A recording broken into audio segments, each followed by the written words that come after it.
I saw a video from Alex Hormozi recently, and in it he said, don't preach at people and tell them what they should do. Instead, explain what's worked for you, and hopefully it'll also work for them. And this made me realize this is exactly how I've been approaching a lot of my videos. So today, instead of telling you what you should do, I'm simply going to tell you what's been working for me. Typically, my workday would revolve around waking up and setting up my laptops for my virtual assistants. I would have 3 of them start listing on Facebook Marketplace and Facebook Shops, and then when they were done those, they'd move on to listing to other sites like Poshmark, Mercari, and a number of others. My other VA would process orders, and depending on how many orders came in that past day and overnight, he'd typically process them all day, and if there were a lot, I'd help process them as well. Because if they didn't get done 1 or even 2 days after they were placed, shipping times might start to get behind, and then everything would suffer. On days where orders were a little bit slower, he'd either finish them and then do product research for Amazon dropshipping, or set up the Amazon products in Seller Central with software if we already had a list of profitable products to draw from. I built out an entire system for each one of these things and hired each person to implement those systems step by step. It was a constant grind, day in and day out, even on most weekends. But of course, the money was great, so I stuck with it. Fast forward to today, where my main Facebook account is now disabled, which was responsible for about $10,000 to $20,000 per month in profit across my marketplace and several shops. And the other accounts that I still have up right now, which is a new marketplace and several new shops, are down significantly. I'm still doing anywhere from $100 to $200 on a daily basis, which is profit across all accounts, but obviously that's a far cry from what I used to do with ease. Honestly though, I'm a bit relieved. Facebook dropshipping at that level was literally a stressful full-time job, even though the money was great. And losing those main accounts made me kind of rethink my approach and adapt, which ultimately led me to a more hands-off type of business where I'm more so kind of an overseer. And I can spend a lot more of my time creating videos like this, for example, which I enjoy, mainly because the dropshipping business kind of runs itself with my VAs. So now I'll wake up and I'll just set my computers up for my VAs, just like before, only I've learned to hire directly from onlinejobs.ph. From there, I'm actually able to hire good VAs for about $2 an hour, which is a massive difference from the $6 to $10 an hour my VAs were all earning before. And that allows me the freedom to test a bunch more things because I'm not handcuffed to needing to get a positive ROI every hour. It's pretty easy to make a few sales a day per VA to at least break even on that. And if you're doing it right, you should be doing a lot better. Now, once the computers are set up, my VAs will begin to list on a number of websites, on Facebook Marketplace, Facebook Shop, Bonanza, Etsy, Mercari, Poshmark, Depop, Kitizen, Grailed, Curtsy, OfferUp, and Vinted. And now since we have more flexibility, we just take the volume approach and hit every platform as much as possible each day with some well-researched products sprinkled in there too, and it's working pretty solidly, I would say. We're definitely not doing the same numbers as before when Facebook was the Wild West as far as revenue goes, but profitability across the business as a whole is pretty close to that. Simply because the expenses of paying 4 VAs $8 an hour total to list, do product research, and process orders is much cheaper than paying 3 VAs $24 an hour. That's literally a third of the cost, which is a major difference. Now, I also have one VA that processes orders from the previous day as well, and then contacts wholesale suppliers for Amazon dropshipping after that. We shoot to contact just a few suppliers a day because I've learned the hard way that if you contact too many and they respond in a short time frame, we typically can't set all of them up quickly enough, which can be a bad look for the company. I'd prefer a slow, consistent scale, which is exactly what we're doing. From the suppliers that we see have no minimum order quantity and also do order fulfillment, we'll then grab their product catalog since we know they'll drop ship. We'll then run that product catalog through a software called Scan Unlimited, which will compare their prices to Amazon prices so we know which ones are profitable and which ones aren't. Then we'll list the ones that are profitable and make sure that they're set up automatically to track stock and reprice. Wholesale suppliers don't go out of stock as frequently or change price as frequently as retail suppliers either. So for any supplier that we can't automatically monitor the stock of, I'll have that same VA go through about once a week and just manually check those products to see if anything changes. After I set them up, I'll go get a workout in. Now, we bought a house where the former owners turned the garage into a gym, which I absolutely love because I don't have to leave to get a workout in anymore, and it saves me a lot of time. I'll usually try to list a little bit myself while I work out. Sometimes I'm more productive than others though. And after that, I'll have some breakfast and listen to some other YouTube videos as well. Now, I personally love YouTube. It's basically my TV. I'll watch finance videos, business videos, and of course the latest dropshipping videos from other creators. It's kind of entertainment, but it's certainly a higher form of it that can help you get better and make more money. Then after I'm recharged and showered, it's onto the content side of things, and I've had a lot more time for this lately, which really excites me. To be honest, I can improve a lot on this side of things, but in my opinion, that's what makes it so fun. I liken it to golf. If it were easy and everyone was good at it, then it wouldn't be so much fun. And I'm constantly trying to create a good video that helps teach you, but also kind of helps me grow as a channel as well. And I've been at this YouTube thing for something like 4 years or so now, and I haven't figured it out yet,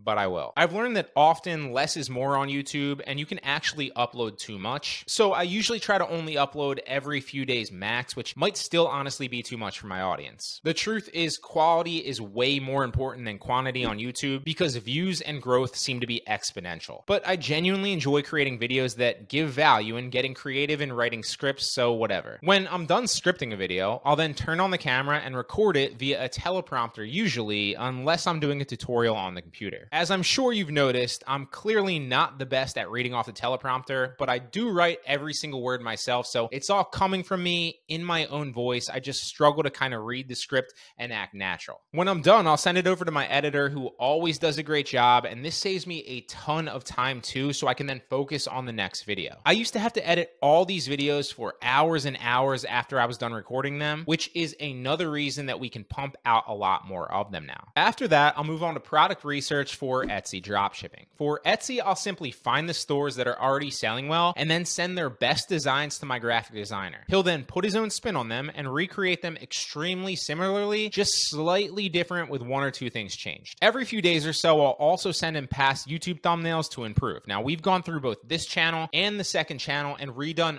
all the thumbnails, so hopefully it improves click-through rate. As far as the e-com side of things go, I've been really focused on Amazon and Etsy lately, mainly because they're a lot more hands-off. Once you set the listings up, they can be managed with software, so I really don't have to spend hours and hours daily on them like I used to with Facebook in order to get results. It's a lot cheaper, both in money spent, because the software is exponentially cheaper than paying VAs, and time spent for me personally. And I'm able to profitably pay VAs to manage the other sites as well. So it's a much more efficient and profitable e-com business. And that usually takes me up to dinner time. After dinner, I'll come back, package and label a few Poshmark, OfferUp, or Mercari sales for that day, finish a few other things if need be, and then read a little bit with a glass of wine. I struggle to read enough consistently, even though I know just how valuable it is. So I've been trying to build a positive feedback loop around it by allowing myself a small glass of wine with every book each night. And that's exactly what works for me. Lord knows I don't have it all figured out. I'm constantly trying to get better and make more money just like you, but I wanted to share what works for me in the hopes that it'll help you and hopefully it'll work for you too.